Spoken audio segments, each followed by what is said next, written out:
Cérémonial, la fête nationale est surtout l'occasion d'une introspection individuelle et collective sur notre commun vouloir de vie commune. Nos forces de défense et de sécurité, sous le concept armée-nation, symbolisant la diversité et la cohésion de leurs composantes socioculturelles, nous offrent un bel exemple de ce que doit être le vivre ensemble sénégalais. En tant que chef suprême des armées et garant de l'unité nationale, je suis déterminé à préserver notre vivre ensemble, hérité de nos ancêtres, parce que nous n'avons qu'une seule patrie, le Sénégal, notre abri commun, que nous aimons tous, qui ne commence pas par nous et ne finit pas avec nous. Dans cet esprit, mon rôle, et je l'assume pleinement, est de tendre la main à toutes et à tous pour rassembler, rassurer, apaiser et réconcilier afin de conforter la paix, la sécurité et la stabilité indispensables au développement économique et social de notre pays. De l'Est à l'Ouest, du Nord au Sud, je souhaite que notre cher Sénégal reste uni et indivisible, en paix, en harmonie avec notre devise nationale, un peuple, un but, une foi. Nous le devons à nous-mêmes, nous le devons à nos enfants, nous le devons aux générations futures. C'est pourquoi notre vibrante jeunesse, cœur battant de la nation, restera au centre de mes préoccupations. Chers jeunes du Sénégal, je fais mien vos rêves, vos aspirations et vos ambitions légitimes de réussir pour être utile à vous-même, à vos familles, à vos communautés et à votre pays. L'éducation, la formation au métier, l'emploi, l'entrepreneuriat des jeunes et des femmes restent des défis majeurs à relever. J'en ferai une priorité élevée des politiques publiques en concertation avec le secteur privé. Nous devons à cet effet revisiter les mécanismes existants, les améliorer et les rationaliser afin qu'ils répondent mieux aux besoins d'emploi et autres activités génératrices de revenus pour les jeunes. Pour encourager la création d'emplois, je compte m'appuyer sur un secteur privé fort parce que soutenu par l'État. Sur la base de nos besoins prioritaires, nous travaillerons ensemble pour endogénéiser notre économie.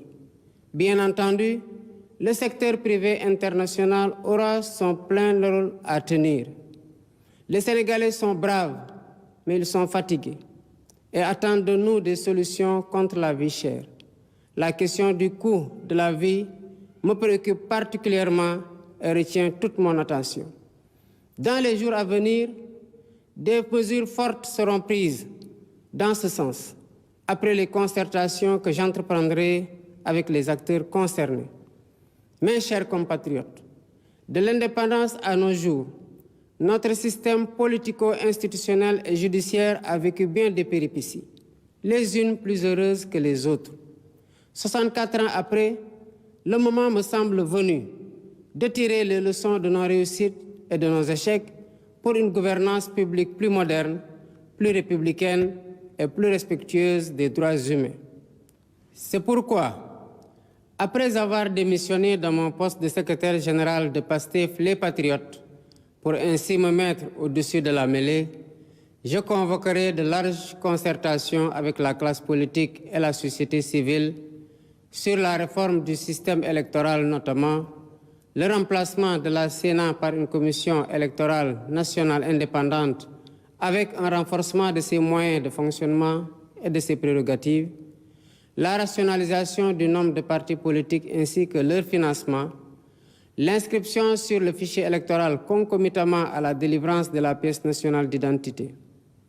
Par ailleurs, pour redorer le blason de la justice, lui redonner le prix qu'elle mérite et la réconcilier avec le peuple au nom duquel elle est rendue, j'entends organiser des assises regroupant les professions du métier, magistrats, avocats, huissiers, greffiers et autres auxiliaires de justice, les professeurs d'université et les citoyens pour identifier des pistes de solutions aux problèmes de la justice. Dans la quête d'un Sénégal meilleur au bénéfice de tous, j'entends instaurer une gouvernance vertueuse fondée sur l'éthique de responsabilité et l'obligation de rendre compte. En outre, j'engagerai sans tarder une politique hardie de bonne gouvernance économique et financière par la lutte sans répit contre la corruption, la répression pénale de la fraude fiscale et des flux financiers illicites, la protection des lanceurs d'alerte, la lutte contre le détournement des deniers publics et le blanchiment d'argent, l'amnistie des prête-noms et leur intéressement sous conditions d'autodénonciation, la publication des rapports de l'IGE, de la Cour des comptes et de l'OFNAC. De même, l'exploitation de nos ressources naturelles qui, selon la Constitution, appartiennent au peuple, retiendra particulièrement l'attention de mon gouvernement. Ainsi, en plus de la mise en ligne déjà effective des contrats miniers, pétroliers et gaziers sur le site de l'ITIE Sénégal, je ferai procéder à la divulgation de la propriété effective des entreprises extractives conformément à la norme ITIE, à l'audit du secteur minier, gazier et pétrolier et à une protection plus soutenue du contenu local au bénéfice du secteur privé national. Au demeurant, je voudrais dire à tous nos partenaires privés qu'ils sont les bienvenus au Sénégal. Conformément aux lois et règlements en vigueur, les droits de l'investisseur seront toujours protégés, de même que les intérêts de l'État et des populations. À nos pays amis et partenaires, je voudrais assurer que le Sénégal reste un pays ouvert et accueillant pour tous. Nous veillerons sans cesse à maintenir et raffermir les relations de bon voisinage et de solidarité agissantes au sein de nos organisations communautaires, notamment la CEDEAO et l'UEMOA. Héritier de l'idéal panafricaniste de Cheikh Anta Diop et de Léopold Sédar Senghor, un des pères fondateurs de l'Organisation de l'Unité africaine, nous demeurons fermement engagés dans la construction de l'intégration africaine et la réalisation des objectifs de la zone de libre-échange continentale africaine. Nos partenaires étrangers de tous horizons sont d'égale dignité pour nous. À tous, nous devons respect et considération. Et de tous, nous demandons respect et considération. Nous resterons engagés pour une gouvernance mondiale plus juste et plus inclusive, dans le respect de l'égale dignité des valeurs, de culture et de civilisation. Mes chers compatriotes, la fête nationale, symbole de notre souveraineté, nous rappelle que nous sommes seuls face à notre destin et que personne ne fera à notre place ce que nous ne sommes pas disposés à faire pour nous-mêmes. Nous avons la responsabilité historique de conforter notre souveraineté en rompant les chaînes de la dépendance économique par le culte permanent du travail et du résultat. Dans cet esprit, l'administration doit agir à tous les niveaux de façon plus accueillante et plus efficace pour les usagers du service public. Nous devons bannir de nos pratiques les procédures et formalités indues qui altèrent l'efficacité de l'État.